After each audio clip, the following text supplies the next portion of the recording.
And we are recording episode 854, Thursday, June 30th, 2020, 2022. Jesus Christ.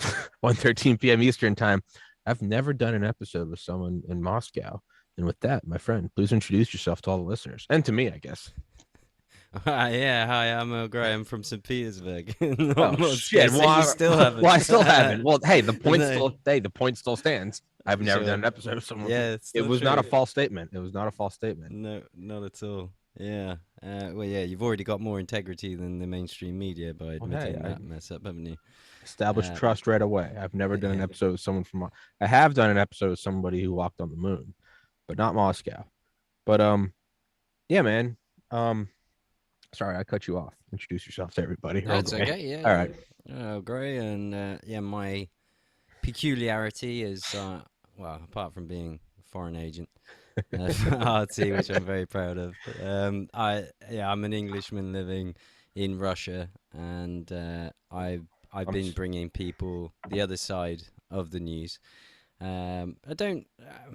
I have my own personal persuasion and slant on things, but in general, I try to balance what's being reported in mainstream media versus what's being reported in the Russian, and generally have a laugh. Yeah, if it's not too dark a topic, Yeah. because it's often quite amusing seeing the disparity. Oh, it's hilarious. It's Well, you absolutely either hilarious. laugh or you cry. Sometimes it's not Well, hilarious I when you mean, see some of the crap they come out with. yeah, I mean, but I think humor is a way to sort of to remedy everything, and I always kind of go to the immediate darkest thing. And in 2014, I lost my older brother to suicide, and I Mm. can't help but you spend so many years in a dark place about it that now all I can do is when I see something, I think about how hard he would laugh. When I hear a I comedian or I play a video game, I think of like the stupid shit he would say. It used to be, I hope he's looking after me. And now I'm like, he's probably looking at me like, how the hell is this douchebag building a podcast? Like, so you got to kind of find a way to laugh. So when you can laugh at something like that close, yeah, you can kind of laugh at geopolitics too.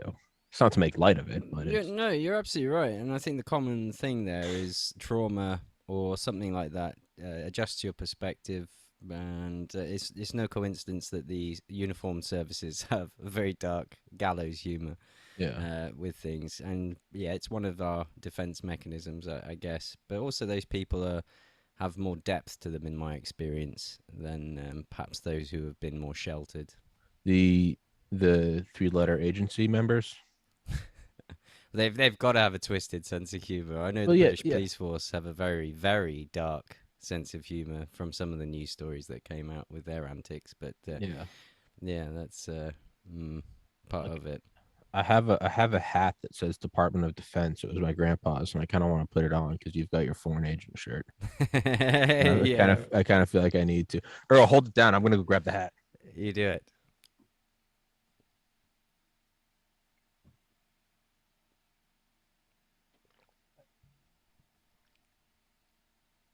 All right. This was my this was my late grandfather's. Throw on my Department of Defense hat. So now we're officially agents of our own governments, And with the respectively. flag behind you as well, that's Exactly right. We really can't. We got patriotic. to go Yeah, I really. like Yeah, it. I've got I've got U.S. dollar pajama Oh pants wow. on. Yeah, so I'm full Uncle Sam, just blowing them right now.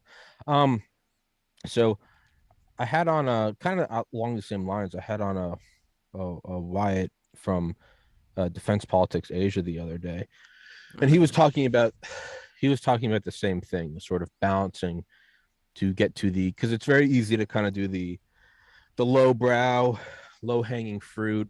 Uh, conservatives bad, liberals bad.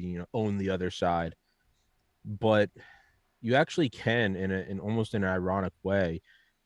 You can sort of get to the truth when you examine your own country's propaganda, the opposing country's propaganda, and sort of draw a Venn diagram. Like Mm. if the US says this is happening in Kiev, and then Russia says this is happening in Kiev.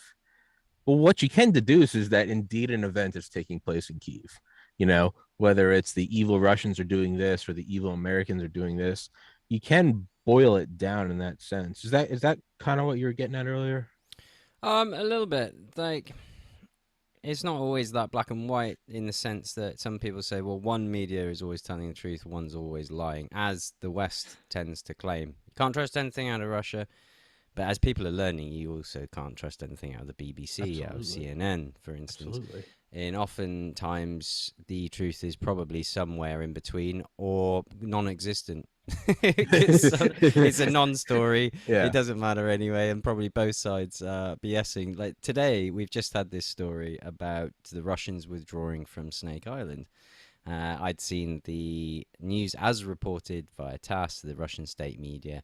It was posited, positioned. It was claimed that it was a goodwill gesture to allow the ships to leave. Okay, well, all right, I'll take that. Fine. Okay, let's look at the CNN side. Russia is forced to hastily withdraw in speedboats We've under got heavy the shelling from HIMARS and all this stuff. And you're like, you can okay. almost see Well, like the World War II American propaganda poster, sure, like there will we've got him be. on the run.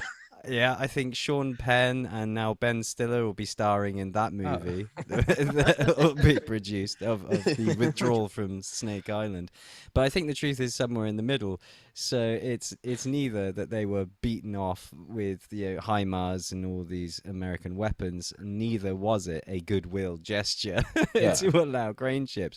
It's probably because it's a lump of rock in the sea that's indefendable, really. The Ukrainians tried to attack it and beaten back. I don't know why. Again, we don't know the truth there. Why would you expend so many lives on a rock in the sea? People claim all sorts of reasons, strategy and all this stuff.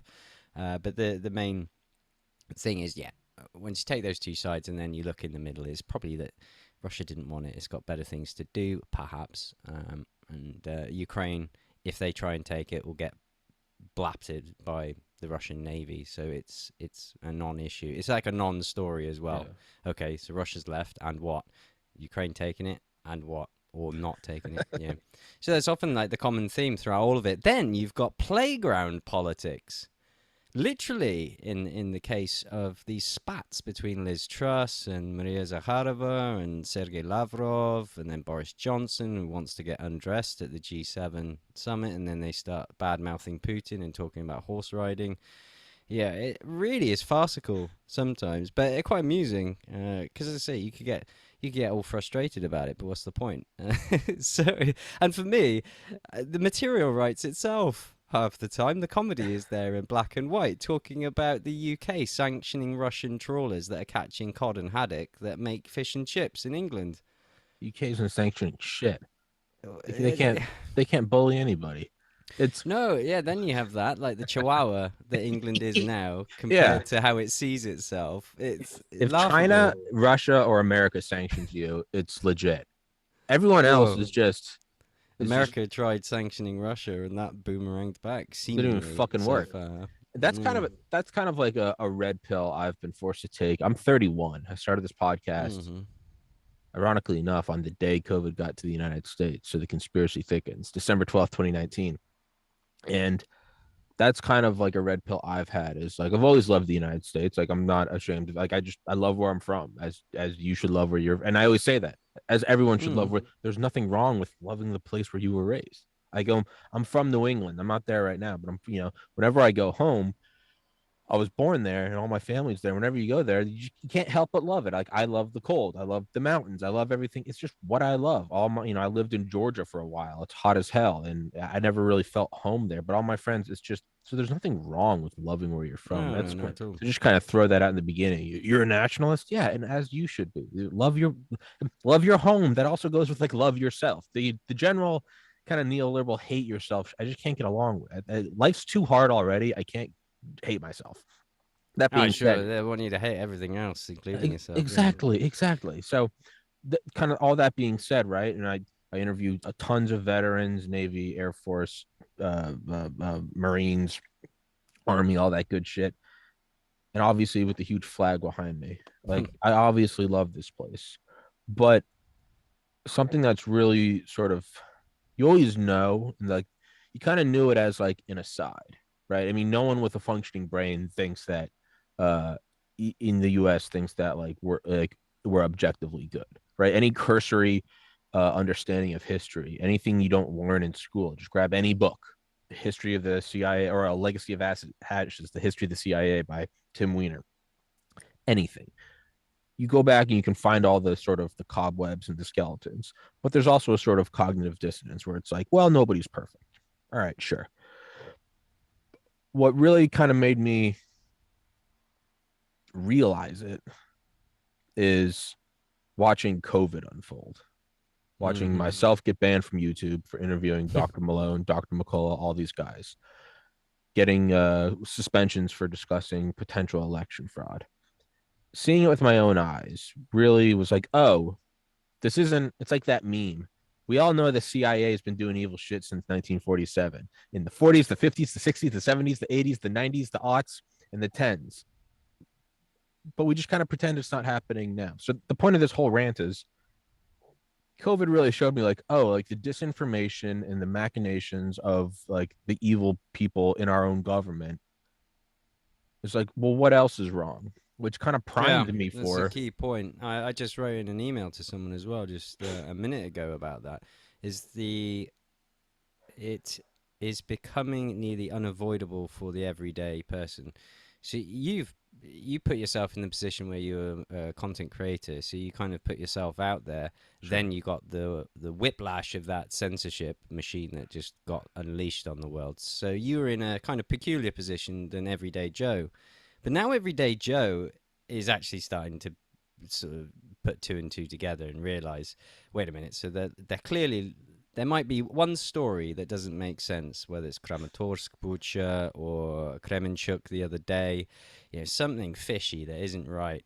The track record that Kiev's building in bullshit that recently now that is going to break someone at some point where they're going to go, do you know what, they're liars, and my government is backing these guys. Uh-huh. Even this Nazi issue Yeah. is nearly undeniable now. It is so well documented, and even Zelensky himself tripping up with his Twitter and Instagram photos with the The Totenkopf, yeah. all the insignia. The death It's right head, in the your black face. sun. Yeah. Yeah, so even everyday people are now like, wait a minute, again. So, like you've just pointed out, if they're lying about this, did they lie about COVID? If they lied about COVID, did they lie about something else? And it goes all the way back because from a documentary I watched about the Vietnam War, one little phrase that popped out was it was the first time that America or Americans realized they were being lied to Yes. about the Gulf of Tonkin and stuff Uh-huh. like this. And I agree with that. I think, and the previous generation to me, and certainly the previous generation to them, they were very trusting of government information and believe the best in the government's intentions. But I would agree that since Vietnam, and it's not just the American government either, something broke in people and their trust between the government. It was betrayed there, and it only got worse from then on. And now we're seeing it at like fever pitch, where they're almost like laughing in your face like how much we're taking the piss out of you, and like how Yeah. much more can we squeeze. We're going to take more tax dollars of yours and throw it at what are clearly, well, not all of them, let's say. There is clearly a strong element of the society that is the same element that our forefathers died fighting. It's like that's perverted in itself. But then when it's used to launder money for Uh-huh. Biden and his family and the Clinton crime family and all the Obama, and not to mention Boris Johnson, because of course they're all involved, and I'm sure they've got their tentacles in all these dirty pots. As I say, I think they're just. Yeah, and then they've got the comedian and clown and puppet of Zelensky being held up that they're now realizing themselves people are sick of, can see through that he's a joke. Yeah. He's at Glastonbury The the other the day. I think Greta Thunberg did a speech, and then the Zelensky was there. the uniform. He's got a Uh, uniform. He's got his like a sweaty casting green, call yeah, uniform. I just came back from the front line, snapping necks and throwing grenades. And it's like, yeah. dude, No one buys it. come on now. Like, Yeah. it's like George Bush putting on the flight suit and getting on the aircraft carrier and saying mission accomplished. Like, go fuck yourself. Actually, seeing Bush get pranked and actually be back on like my screen once again was kind of a fond memory. It's like, oh, W, I missed you, Oh, you old, bloody old, old old. sausage. Oh, Oh, you old yeah, dickhead. giving me bullshit about Iraq. No, I know Oh, you're lying. I those mean, were I the know days. it's And Tony Blair, let's yeah. not Wait, it forget. was right. It's because you do see that a lot. I mean, even my parents. I mean, I remember I never met my dad's parents, but my mom's parents. I grew up with them, and I remember her telling me, um, she could really once kind of we got older, maybe when I was in 20s, and started to see us like tell mom and dad things like, "Hey, turn off CNN, turn off Fox, like it's Mm, not real." I remember her saying she was like, "It was kind of hard for me to realize," but then I also remember she's like, when I was your age, having to tell my own parents like, "Hey, it's not all yeah, rainbows and sunshine," because you do have that, right? I mean, you grow up in the Depression, the Dust Bowl, you get through World War II. My grandpa couldn't fight because he had bad eyes and asthma, but his brother was on D-Day, right? Survived, joined the God, FBI. whoa. I mean, you love, yeah, 18 years old, Omaha Beach. Holy shit. Came back, worked for the FBI for 50 years. His son worked for the FBI and the DEA. You grow up very much so like, yeah, when you fight literal, I mean, as off, but you fight literal Nazis and the Imperial Mm. Japanese. Oh, There's yeah, there's Japanese. Yeah. there's sort of a how can you not come out of that with camaraderie, right? Korea Mm. gets a little fuzzy, but you do see it with Oh, Vietnam. sure. You hear a lot of one of the guys I have on here a lot tells me that his dad was a veteran. Mm. This guy I have on a lot's a veteran. His dad was a veteran, and he goes, I remember him telling me like Vietnam was the first time that there was that slow creeping realization, like, oh, Uncle Sam's not the good guy either. And Yeah. in my generation, I was born in 1990. 9/11. I mean, I was 11 years old. I kind of remember that. But I Mm. remember even in '03, I was 13. I was in seventh grade. I remember even then, some of my friends being cognizant enough to go, you know, I don't think there's anything in Iraq. And some of us were Yeah. like, we got to go kill the terrorists. Granted, we had like braces and we're this tall. Yeah, But sure. even then, I remember some of my friends were like, this is bullshit. And as you get older, you see Iraq, you see no one prosecuted for '08.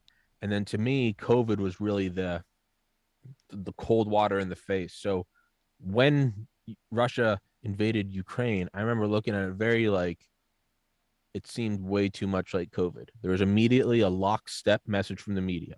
Russia Yeah, bad, that's a Ukraine big good. indicator. Yeah. You immediately attack anyone that questions anything. Oh, are you a Russia sympathizer? You have the propaganda. Snake Island, the ghost of Kiev, You had this with Zelensky. anti-vax as well, didn't Yes. you?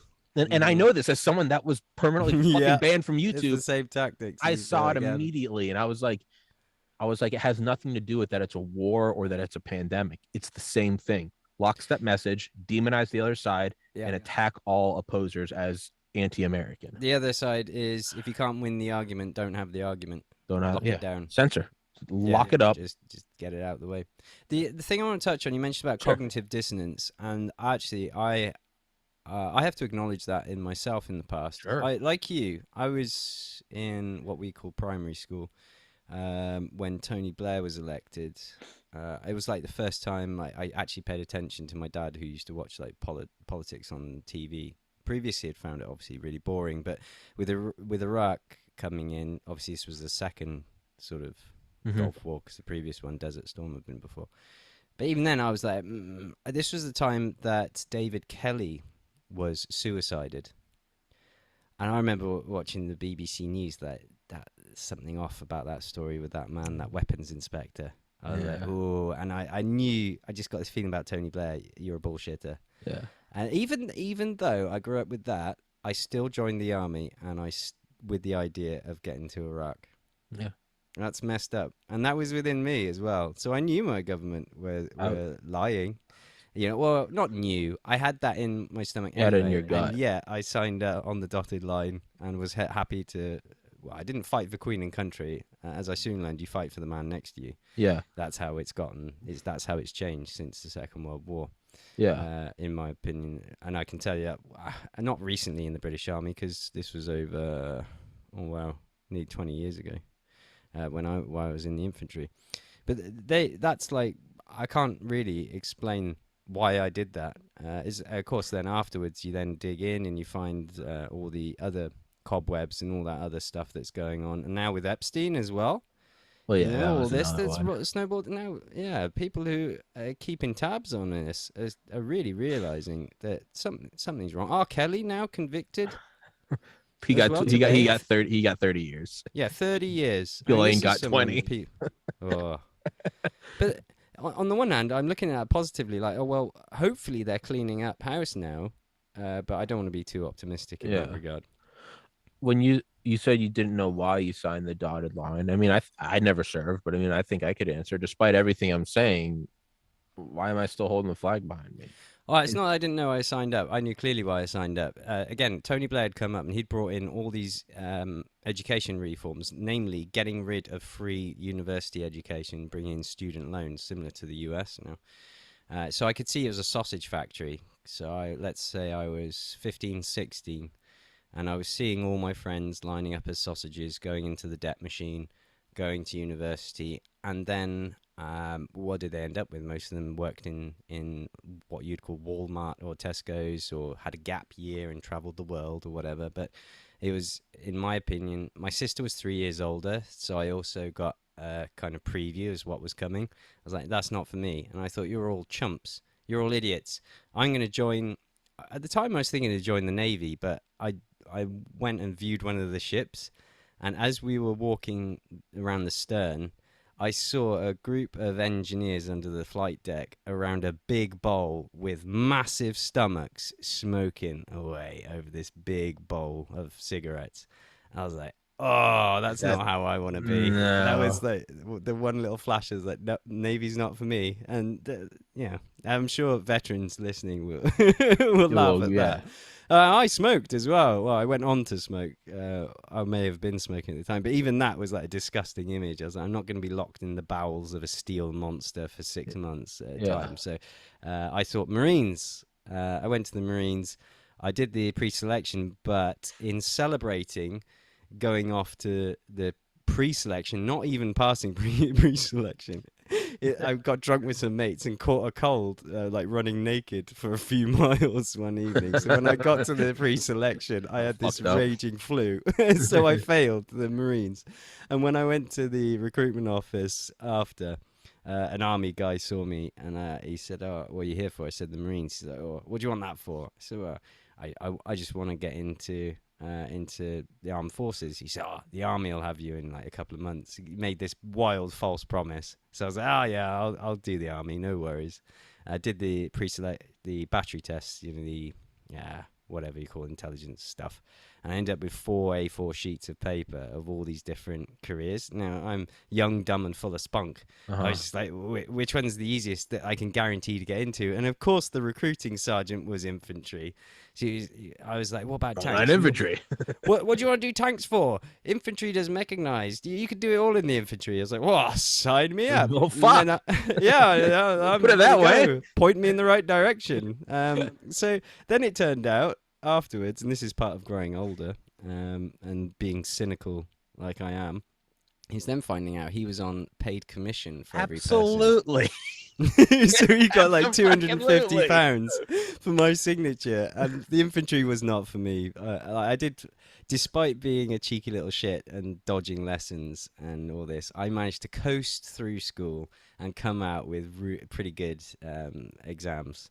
I had what was an A star. They've changed all the rating system now. An A star, I think 4 A's, 3 B's, 2 C's, which was not infantry material. Yeah. Infantry material is like C's and fails and all this. Frontline infantry. Yeah. Yeah, so my corporals, they took a shine to me. They were like, "Oh, you think you're better than us?" I was like, "I don't think I'm better than you. I know I'm better than you." Yeah. I know. Young, dumb, and full of spunk, saying that to The a literal corporal. tests show I'm better than you. Yeah. So I got beasted, which was good because I had a good attitude adjustment, being a cocky little shit that I was, which was a great experience. But ultimately, yeah, even my commanders then said you're sort of a square peg, round hole, and recommended that I go to the Adjutant General's Corps. Well, by this time, I'd been pretty nicely bullied for like a year, and then they were telling me to become like a secretary for a general.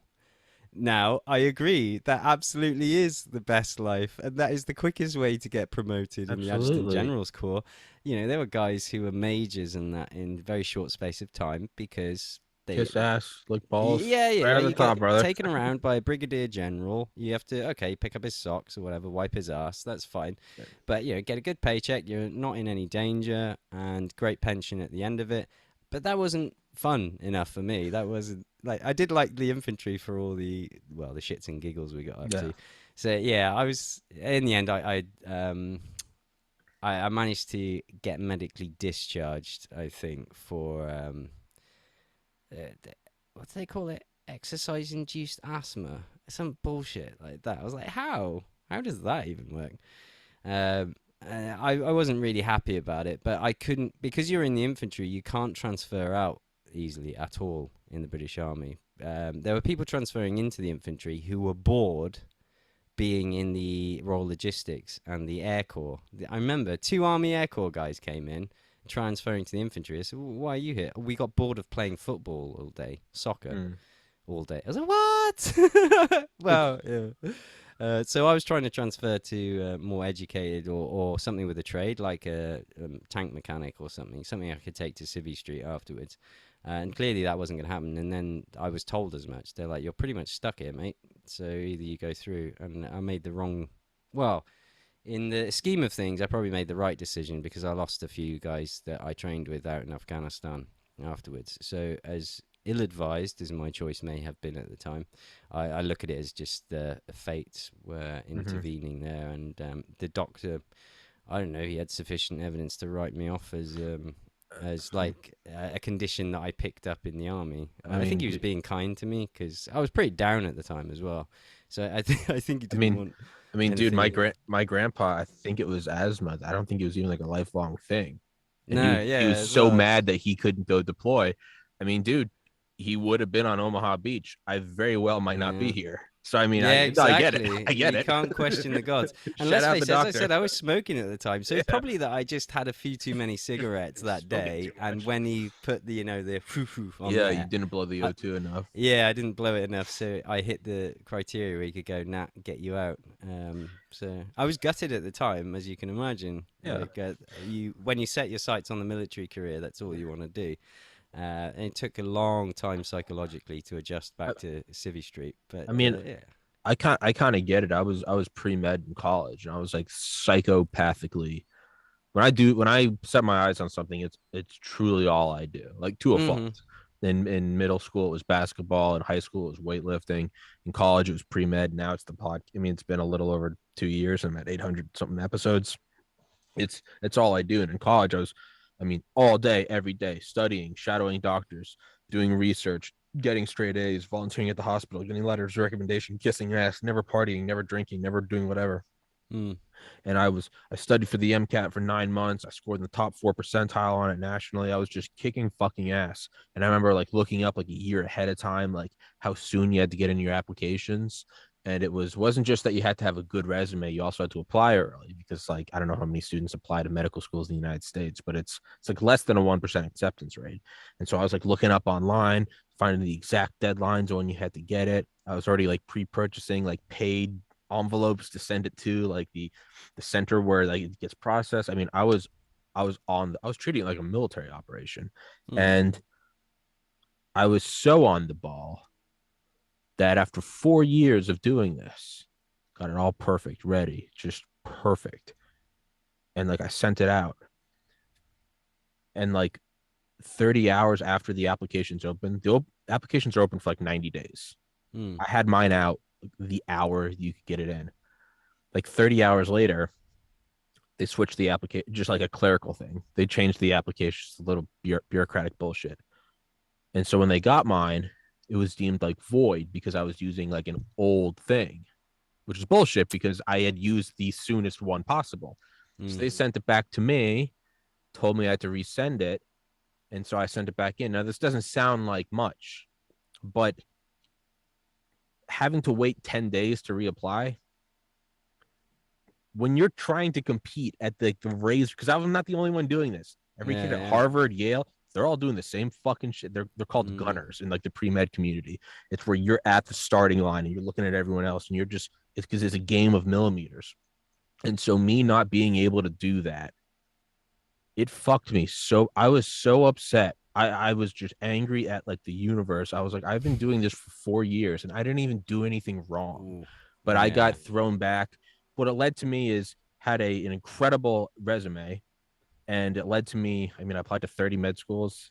I got 3 interviews, and guys I knew who had worse resumes than me, worse GPAs, worse MCAT scores, fewer letters of recommendation, but they applied on like day two. They got like 30 interviews, Wow. and that always infuriated me. But right after I graduated, I realized I didn't want to be a doctor. And I had that kind of realization. I decided I didn't want to do it. Had I gotten in, I would have signed on the dotted line. And then Yeah, you're on there the you hook go. for $80,000 a year. Yeah, there you go. In Yeah. hindsight, what I thought was the worst curse of the gods, I look Mm-hmm. back at now and I'm like, because my uncle's a doctor. I remember him telling me, he's like, the only Mm. way you can pay off medical school bills is by becoming a doctor. It's the only fucking way you'll pay it off. Yeah. So it's quicksand. Once you start it, you got to go through with it. So kind of in the same light as you, I look back at it and I'm like, it's now I'm doing this and I'm happy as a clam. Well, clearly, because then that explains why your interest in COVID as well, and also your ability to better understand certain parts of it than the layman. So yeah, that makes sense though. But it's the same sort of, you get tied into this weird. So actually, so let's kind of riff on that then. What seems like a curse at the time later turns out to be a total blessing. So You're let's getting very philosophical so now now. we are. Well, we got. Yeah, because I then still that got you. leads to why I'm even in Russia. So The I was curse of with. propaganda, war. No, Is there a no, no. benefit to this? Well, we Actually, look there's back more one day universal, and more like go on. universal influence. So after the one of the other reasons I left the army was I was very quick out of the gate in how do we put it, procreating. So with my A high functioning school man. sweetheart, how old were we? I think I was 18 when my Uh-huh. daughter was born. So I joined the army as soon as I could. So I just got in the army. My daughter Sure. was born whilst I was in training as well. So I actually had a bit of guilt in the back of my mind that they were at home. Obviously, she was young. I was young. So there was a bit of guilt there that the father should really be at home, Sure. and that weighed heavy on me. So when the doctor kind of came up with this reason to get me out, I didn't really protest too much because I was Yeah. like, I'll re-enlist. Yeah. I won't give the whole life story. And then another event came in that stopped me re-enlisting on medical grounds. That smashed my head on a night out again, getting Hey, drunk. But I got my yeah, first concussion a month ago. yeah, this one was like Yeah. I guess. subarachnoid Oh hematoma, Jesus! and yeah, yeah, no, I have a scar right here. I was drinking with some buddies yeah, about a I got a month and a nice half. long scar as well. Yeah. Luckily, So, I was with some I was with a special forces guy, former Delta Force, no, and I was like, "Am I gonna die?" And then you're not gonna fucking die, you yeah, pussy. shut up, bitch. Shut up. Why'd I've you seen wake me up worse. for this shit? Go back. Yeah. No. Yeah, I've digressed. So anyway, I was with the mother of wind up two daughters for about 15 years, and then that you grow up, you change, and it ran its course. So that wound down. She found someone else, and at the time I was kind of like, yeah, Sure. I was now 31, 32, and we'd been together since we were like 15 years old. So Yeah. I was sort of like, yeah, That sucks. but Yeah. I I know I'm a different person from the 15-year-old I was, so Yeah. yeah, I get it. Go on, Sure. you go your way. But Yeah. then that left me. So I'd always wanted to travel. I'd always known there was a big wide world out there, and I wanted to go and explore it. So then I was left with a blank canvas, and that itself is quite paralyzing. You know, what do you want to draw? And once you start drawing, you kind of you get drawn into it, and you're kind of committed. Yeah. So I was quite careful. I was only doing temporary jobs for agencies for a long time because I didn't want to do a Yeah. career or anything. I was pretty disillusioned, as I said, with Civvy Street or normal jobs anyway. I'd been living, we had about 5 years of living off the land in a caravan and helping volunteering building straw bale timber framed houses in eco projects and stuff. So I loved that, living out in the wilds. So then, after about a year of bumming around with these different jobs, one job I did so well at, they hired me permanently in the office. And then 5 minutes past 9 a.m. one day, they just say you're fired, which you can do in England, pretty much like in the US. Yeah. You can just hire someone, fire them as you wish. You can go down tribunals if you want, but it's legal costs. It takes Yeah, time. fuck No one can be off. bothered, so you just walk away. And I was like, fuck it, fuck Yeah, all of you. I don't care. yeah, I'll just get another temporary job. yeah. Awesome. But I was doing YouTube or streaming as well in the evenings in my spare time, and I just mentioned that I got fired today, like 5 minutes after turning up. I wasn't even late or anything. They didn't give a reason, and someone who I was making videos about a video game, and someone from the company that made the game said, "Oh, sorry to hear your job news, but we've got a job opening in Paris. Are you interested?" So I thought, yeah, I'll apply. I didn't get that job. I was unsuitable for it, as it turned out. I knew it. They knew it.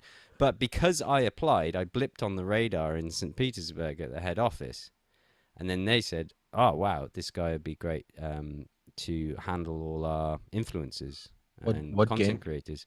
Can I ask what game company? Probably better not All actually, right, because no, of the no, way that gotcha. story ended, Got which it. was in court as well. Don't worry Yeah, about it. you're We will. sensing a theme here. I know. I've had plenty of podcasts where it's like, let's not mention this. Got it. Yeah, Noted. it's quite a No very worries. large, very large game company. Got it. It was anyway. They hired me, and this was one of those weird things. So, someone just says, "Would you move to Russia in St. Petersburg?" Bearing in mind you've lived your whole life in England, but again, the mentality is probably quite similar for the US. In fact, some of my contacts were from the US who were also offered the job, and one girl did fly out to St. Petersburg for the interview before me. She found Well, she told me that Russia was too much of a patriarchy for her. There was too much male dominated society, Hell which yeah. she might be in comparison. Yeah, it would have been extremely difficult for her because it's been difficult for me.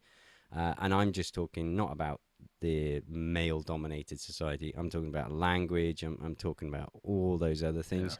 You factor that in with the stress of the job as well. Sure, I can understand that. And if you're on your own as well, a youngish female in Russia, yeah, that would be quite daunting. So I understand why she turned the job down, but great for me. So I just full YOLO, jump in the deep end, didn't even know the alphabet. And getting on the metro, even though it's translated from Russian Cyrillic into Western alphabet, the sounds make no sense. So you cannot link the two. So if someone says you need to go to Ladoshskaya, I've already forgotten it. I've already forgotten that. Or Novocherkasskaya. Again, 2 minutes, 2 seconds Yeah. later, I've Gone. forgotten it, and I can't even convert that into the Western alphabet. Those noises, those sounds. Well, I couldn't at the time. So the metro was almost unworkable for me to begin with until Jesus. you monkey see, monkey do, as we just Yeah. say in the army. Start So you following. go with someone who takes you to the stop, and you recognize how many stops it is, whatever. You start to navigate and learn. So yeah, I ended up in Russia. They took care of all the paperwork mainly. It was still biometrics and stuff, so there were some hurdles, but just that feeling of, yeah, this is what I'm meant to do, and every hurdle that might have been presented just fell over. Was not a problem as things go. That's kind of how you know you're on the right track of where you're meant to be, or Yeah. where you're meant to be going. If you have to slog uphill every step of the way, and you can call me lazy, but I just take that as a sign that that's not the way I'm meant to be going, because I've lived my life in ways where the things that I want to happen, I don't even know that I want them sometimes. Just happen. Just very little effort on my part. You do have to work for things, and working is good. But if you have to slog, like where you're miserable, Yeah. that's where I've learned. That's where you're being told, just I can chill out. I can kind of relate to that with getting into medical school. I mean, it Yeah. should not be easy. It should not be easy. No stupid people should waltz in there. But I mean, it didn't even feel like no, because I had other friends that were getting in, studied same courses as me. Sure, there you go. So their hurdles were being fallen down for them, yet you met a brick wall through nothing out of your own fault. It I was had just out friends of the that were blue, just playing like, in bands. They were bartenders. yeah, The one girl was just hot chick, and she was always going out and just having a blast. And like, hey, they studied their asses off, but there true. was this feeling of like, I think it's supposed to be hard work. I don't think it's supposed to rob you of your soul. And Yeah, that's it. That's the key like difference, I feel. like this podcast, I work my ass off at it. I do 2 episodes. I've done 853 episodes in 2.5 years. Got up to 5,000 subscribers on YouTube. Got permanently banned. Had to restart on Rumble. But I know what you're talking about in terms of like things just kind of showing up on your doorstep. I've had too many guests that like I shouldn't be interviewing. Like I interviewed Dr. Malone and Dr. McCullough months before Joe Rogan did. Like Yeah. I've interviewed Charlie Duke. He walked on the moon. Like I've interviewed way too many people. But yeah, yeah, like you're saying. Sorry to interrupt, but yeah, work Oh your no, ass off, yeah, but no, it you're shows right. up. Yeah, you're in for me. And then I find the next thing is because you're enjoying what you're doing, or you're getting that positive feedback. Then you've got more energy. You You want to kind work of towards it. You're like, let's yeah, yeah, go, let's yeah. go. It doesn't. The key thing I find it doesn't drain you. It actually re-energizes you when you're on the right path, doing the right thing, doing what you enjoy, and It's everything like that. fulfilling. It's a And that doesn't fulfilling mean lying on struggle. the sofa all day, because I No, could do that once or twice, but I'd get bored and then I'd have to be doing something. And I know people listening will understand what I mean, what the key difference is. We do have to recharge, and we enjoy recharging. But if you're anything like me, then there's a certain limit where you have to get up and get stuff I done to then get into that positive feedback loop of, I can go okay, about 36 hours of doing nothing once a week. yeah, I there can is an dial art it. to doing Oh, nothing. there Yeah, absolutely is. You yeah. enough to recharge the bat because you don't want to get burned out. No, no, Enough no, to yeah. recharge the batteries, but I mean, after the second morning, I wake up and I'm like, all right, what do we, checking my phone. I'm like, we got emails. We got who am I getting on? We're Yeah, scheduling this. We yeah, got scheduling you're that, and vitalized, and you got to get into it's it. And the fucking other thing about the art of addicting. doing nothing, and I mean it, is there are times when I'll just sit, no music, or no, make God, sure it's silent, so that I can actually just go into myself, feel myself. I meditate every day for 30 minutes. That's why I was 10 minutes late. Yeah, well, yeah. Sometimes not even like because it's like conscious meditation. Sometimes just breathing, Just just sitting on the steps, maybe with a beer, and just breathing, feeling the sun, the absolute wind on you, just a bit of presence. mindfulness. Yeah, Yeah, yeah, exactly. Yeah, mindfulness, a bit of presence absolutely. in there, and then you can get back stuck into the rigmarole and the fun of life. So keeping that in mind, like that mindfulness, that presence, is also how I was able to just jump into a country that I was told would kill me within Sure. like a few days. Like there were bears roaming the streets. There was Yeah. the mafia from the 1990s still running around with AKs. Shirtless on a horse, Yeah, he will my mate find you. literally sent me a video of like a gangland shooting in a garage, like with Russian Kalashnikovs before I came. I was like, cheers, mate, thanks for that. Yeah, thank you. And he might have been genuinely concerned, but I can say hand on heart, I've never felt safer in any city than I do walking through St. Petersburg. And I know statistics would agree with me. I'm more likely to be stabbed walking through London than I am to be shot walking through St. Petersburg. There's no bad neighborhoods like you'd find in London, in New York, in South Africa, in Johannesburg. There's none of that stuff. In fact, in a first couple of days, I went for drinks with my boss, who just happened to. He wasn't a particularly conscientious guy. He was just like, "All right, I'm going home now. We live here." Oh, cool, thanks. How am I getting home? Because I don't know anything. I don't know because the bridges have been raised because it's summer, so you can't get a taxi. The metro's shut because it's gone midnight. So good luck with that. I God was like, bless. yeah, I'll see you at work on Monday. Thanks, mate. So I had to walk across the city. Eventually, the bridge had come down in the time it had taken me to walk across the entire length of the city, and I got back at like 6 a.m. But as I was walking back, I was thinking, I wonder if there's a bad neighborhood in St. Petersburg and if I'm going to find it. But yeah, no, there wasn't. And yeah, very safe indeed. There is and I gotta let you go in a couple of minutes. By the way, we That's absolutely good. need to do another one because this is fun as fuck. We need to put aside some more time and do another one. But Yeah, I don't mind. the mindfulness part Mm, is, I mean, that's I've been doing it since high school. Yeah, even if it's not like sitting in a quiet room with your eyes closed meditation, I know exactly what you're talking about. Where it's like, mm. hey, turn off everything, phone on Yeah, silent, open the window, or yeah, just kind of step outside and just clouds. Watch your thoughts. Don't let them take you. exactly. No, Yeah, I'm thinking of this now. Instead of just feel thinking them of come it, and go. watch Yeah, it. No, exactly. look, there's anxiety, there's Mm-hmm. depression, there's regret, there's excitement, and you just. I mean, I was seeing a therapist for years after my brother died, Yeah, and same. once I started like this, after several years of therapy, is when I started this podcast. Mm-hmm. And I was like, yeah, I want to build this thing. And I remember her saying, she's like, for such like an anxious individual, she was like, normally when someone's like this cripplingly anxious, they go get a very secure vanilla job, 9 to 5, so they can remove that worry from their life. Yeah, one source of anxiety. Yeah, yeah. Yeah, and she goes, "But you're going for the most insane thing," and I was like, "Yes, but it doesn't feel like that at all because, like you said, that's how you go into that new country. For me, it's like if I take a couple days off of meditation or mindfulness, I start going like, dude, what the fuck am I doing? I'm 31. This podcast is making next to no money. I don't know what I'm doing. I'm not even on YouTube. Holy shit. Why isn't this working fast enough?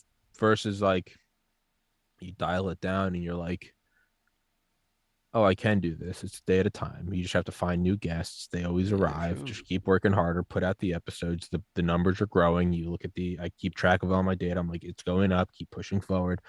That allows you to sort of, Ram Dass said or no, Terrence McKenna said part of enlightenment is sitting with all the messiness, realizing that not everything has not all the loose ends get tied up. Is And being sitting with fine with it, being yes, completely at peace with it. and sitting in the storm and going like, all right, I got it. There's gonna be waves. I got it. And part of that, and then is like realizing if you just master those aspects, you'll realize that everyone's the same in Everyone's many just as ways. terrified. Yeah, sure. Yeah, absolutely share the same anxieties, the same desires, the wills. So it didn't phase me at all. I'd been lucky that I'd had a school trip. I sound really privileged here, but I wasn't.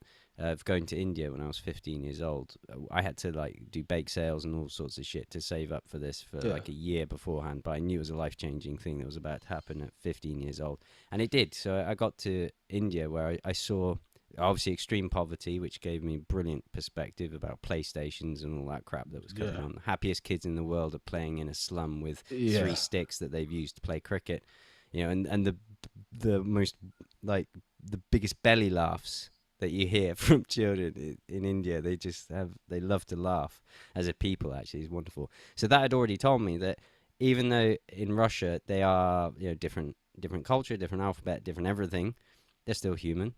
They Yeah. still want the same things. And equally, because they're human, they know that you have the same needs. So if I go in a shop, especially a supermarket, well, that's not any different from Walmart in the US. You go fill a basket, and you can guess what the checkout woman's going to say to you.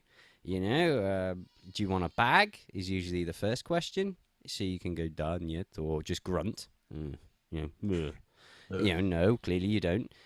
So that's pretty much how I got by, like guttural sort of, like a 2-year-old. You can probably hear my son in the back to background. back to like caveman. Exactly. But you can. You can. It's not very efficient, but yeah, you Works. can. And I found myself, having to go to like McDonald's where they had a translated menu. Yeah. I don't eat McDonald's usually. I hate the stuff. Yeah. But I would go to those because of convenience and the international aspect of it. But so that was to begin with, and you could survive. You can get by that way. Yeah. With that realization and that peace that you can just be thrown in anywhere. I don't know how much the military also formed that kind of attitude in me, but improvise, adapt, and overcome. And sure enough, things did, and I'm still here. And you talked about with your podcast and having goals and stuff. I'm going to sound really lazy to people, and maybe I am, but I try and avoid too strict goals. So I have a rough idea of like what I want to set out to achieve. But I won't beat myself up about something or maybe not achieving something in a time frame I desire, because I realize that's coming from me. And if it is going to happen, then it will happen More in forces time. at work. Sure. And most of the time life has taught me that actually if you chill out and back off a bit, it happens a lot quicker. So, if you want to achieve lots of numbers and stuff, if you actually let go of the hang up of all the numbers, and Twitch was a good way, live streaming was a good way to learn this, because you can get hung up on number of viewers and all this stuff. If you switch that off and don't care, then the muse flows through, you're relaxed, people can then... And you're making better bounce off content, you. which brings more Absolutely, it's people. genuine, and then you have actual fun. And that is the most attractive thing that people want to see. People And having then fun, you you know, stop and giving a good fuck, and time. now all of a sudden the numbers are Yeah. appearing. Yeah. Yeah, boom, and then money starts. So when you're doing something that you enjoy, I find that success is just Just a side follows. effect, a consequence, and almost unintended. And then it snowballs because you're like, oh my god, wow, you know, I got a Having massive fun. donation from Yeah. someone, and I had a lot of fun doing it. Brilliant, can't wait to do it again tomorrow. Well, Yeah. hey, oh, Yeah. and there it goes. Yeah. I know. I've found definitely that I've really probably in the past, I don't know, maybe 6 months or so, I've stopped doing goals. And not like Sure. you said, not in a lazy sense, but Mm-hmm. when you're pre-med and you're taking courses, you know that it lasts 3 months. You know you're going to get your grade on this day, this day, and this day, and you know that there's a set of grades you can get. It's yeah, you should have goals because you know what day it's going to happen. But with this, I've found that what you have to do is I have my daily like productive thing. Wake up, go to the gym, do a mile cardio, 15 minutes away, come back, shower, meditate, do a podcast, take a break, do a second podcast. In the beginning, I'm also listening to an audiobook at the gym, learn more. Afterwards, play video games with my friends, get 8 hours of sleep. I know that there is a productive model I do. Some days, some weeks, you get an additional 3 subscribers. Sometimes you jump up 1,000, but you really can't. You have to look at like what can you produce today, and it's very philosophical, like what Ram Dass would say. He'd be like, the most beneficial thing you can do is be here now. And instead Mm-hmm. of going, shit, what's my next episode? It's today. I'm talking to Earl. I thought he was in Yeah. Moscow. I'm wrong. Let me grab my Oh Pentagon no. hat. Yeah, let's Yeah. show up and just But be you here, highlighted a be difference there. energetic There's and there's discipline as well, which you discipline. need in both ways. There's discipline to work, but I'm also finding with someone else in my life, I won't say who. There's also you need to ride the discipline to relax and recharge, and you can that balance. Oh, And sometimes I'm guilty of it as it's a well, going the fucking wrong art. way. It's an art. Yeah, but again, don't get hung up on it. But just listen to your body. Like if you are feeling consistently tired over a few days, then whoa, ease back a bit because you I, need to be a friend to yourself. I'm OCD and then I do 5 days of work a week, but I've gotten much better at. I mean, 2 nights ago, middle of my week, I just felt so burned out for no reason. Instead of like I gotta work through it, I was having so much fun playing Ghost Recon with one of my buddies. It was like midnight. I was like, dude, do Ooh, I just yeah, it's keep deadly. playing? And he was like, let's just keep playing. And we both just cracked an energy drink. We just played till sunrise, and I took the next day off. I felt fucking great. And instead of getting hung up on it, I just kind of leaned into it. Woke up yesterday, got right back at it. But it is very much so. I found more than anything, it's more of like this weird flowing art where it's you can't give in to every whim because then you'll never do anything. You'll just lay in bed. But you also can't. I've learned from pre med, you can't just try to ground the world into dust in your Yeah, you can't path be a wrecking ball because it will going just through it. it'll kill you. It'll rip away your soul. Absolutely. And there's just like this dance in the center. But I've kept you 5 minutes longer than I said I would. Yeah, I think my little ones are I screaming got you. for I can. me. Yeah, all right, I got you. So, yeah, let's wrap this one up. Can you like email me like all the links you want to all your shit, and I'll put it in the Sure, description. absolutely. Yep, Thank you, I'll do it dude. for you. I'd fucking love to do it again, man. We need to set aside some. I'll do one earlier in the day so that you can do one earlier. That I'd love to Ah, do a sure. longer one. Yeah, this is okay. We'll work it out. But it's been a pleasure talking to you. Thank you. Dude, it's been a pleasure talking to you. That was fun as fuck. I think we need to do another one and just really go off the deep end into philosophy. Yeah, we'll Just think of start something. yelling and screaming. I need to get myself a foreign agent shirt or CIA. Yeah, You I guys put want? links in the description, but Oh, you, really? All right, dude. yeah, of my videos so Dude, like I'll get get your own one. for an I'll get agent. one, and I can go CIA. These are my concussion sunglasses I Nice. was wearing. Yeah, nice. Fuck yeah, man. Well, hey, dude. Thanks so much for coming on. No worries. I'll email you this when it's up. It'll be up in I don't know, maybe an hour or two or something. And Okay, right. would love to do it again, dude. Brilliant. Please email me the links. I'll copy and paste them. Will do. You All go right. take care of the little one. Thank you so much, Thank dude. you. Pleasure talking Catch to you you. later. He is a foreign Bye. agent. He works with Ed Snowden.